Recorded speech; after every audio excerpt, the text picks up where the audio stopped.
Now, President Joe Biden's decision to have U.S. flags fly at half-staff to honor the late President Jimmy Carter has sparked a strong reaction from President-elect Donald Trump. As Trump prepares to take office later this month, he has expressed his dissatisfaction with the timing of the flag protocol as it coincides with his inauguration on January 20th. In a social media post, Trump stated that no American can be happy about flags being at half-mast, especially during such a major event. The upcoming inauguration of Donald Trump is already steeped in controversy, not for political disagreements, but for an unusual debate over the American flag. The decision to keep flags at half-staff to honor the passing of former President Jimmy Carter has sparked outrage from Trump, who views the timing as an affront to his momentous return to power. The situation underscores the deep divide between political symbolism and protocol, with Trump's dissatisfaction resonating loudly among his supporters. President-elect Trump a little while ago today seemed to take issue with the fact that American flags will be flown at half-mast at the time of his inauguration, considering the passing of former President Jimmy Carter. Is there any potential for that to not be the case? Is that a decision say that one more time? That the White House was... Say that one more time. The flags are due to be flown at half-mast at the time of the inauguration, and President Trump seems to be taking issue with that. Is that a decision that the White House would consider reversing or reevaluating? No. The half-staff tradition is rooted in U.S. flag code, which requires flags to be lowered for 30 days following the death of a former president. This protocol, meant to symbolize national mourning and respect, is typically regarded as an apolitical gesture. Yet Trump's dissatisfaction frames it in a more contentious light, as he perceives it as overshadowing his triumphant return to power. His reaction speaks volumes about the complex interplay between personal ambition and national symbols. For Trump, who has long prioritized image and spectacle, the sight of lowered flags during his inauguration represents an affront not only to his moment of victory, but also to his brand of optimistic nationalism. This interpretation further fuels partisan tensions, as his supporters echo his sentiment that the decision diminishes the significance of his swearing-in ceremony. Observers note that Trump's reaction reflects a broader theme in his political career: an acute sensitivity to optics, and a willingness to challenge long-standing traditions if they conflict with his personal narrative. This approach, while polarizing, has consistently galvanized his base, who view such stands as evidence of his determination to disrupt the status quo. However, critics argue that his stance undermines the unity such traditions are meant to uphold, turning a solemn moment of remembrance into a flashpoint for political conflict. Now, Trump believes that this creates an unsettling image of a nation in grief as he stands on the Capitol steps to take the oath, marking a dramatic comeback after the turbulent first term.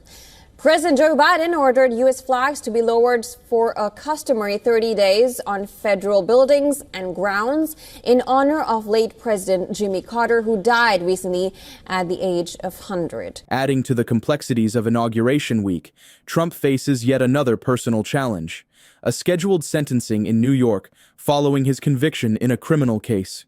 Che Komanduri, a political analyst, weighed in on the implications, stating, Donald Trump is a convicted felon. It is a matter of public record. It has occurred. It does not stop him from being inaugurated as president on January 20th.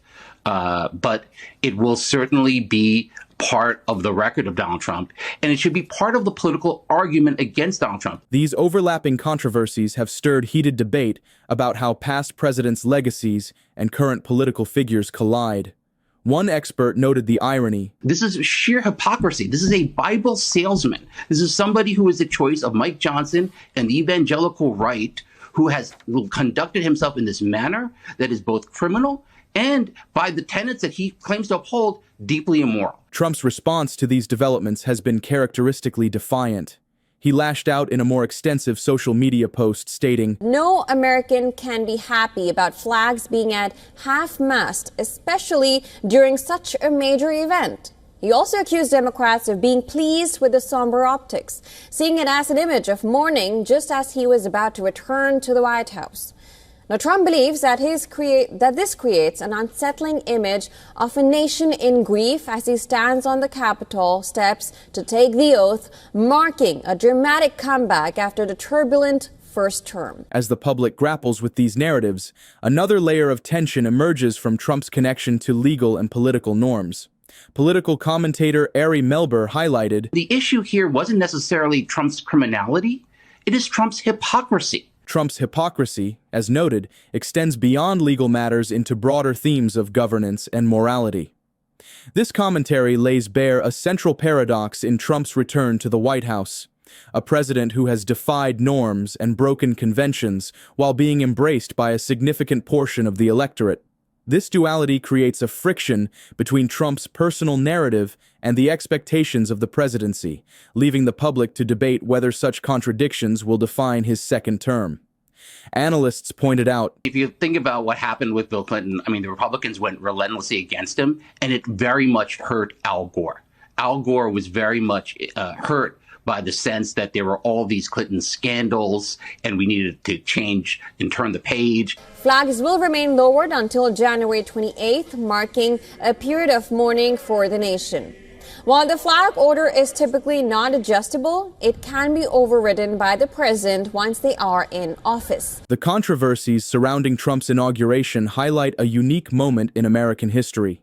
On one hand, the tradition of honoring a former president's passing remains a solemn and unifying act.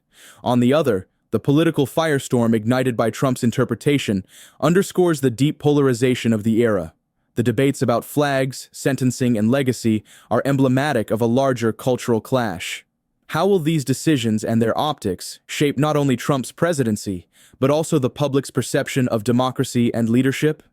In a time when even symbols like the American flag become battlegrounds for political ideology, we're left with questions about where the line between respect and rivalry lies.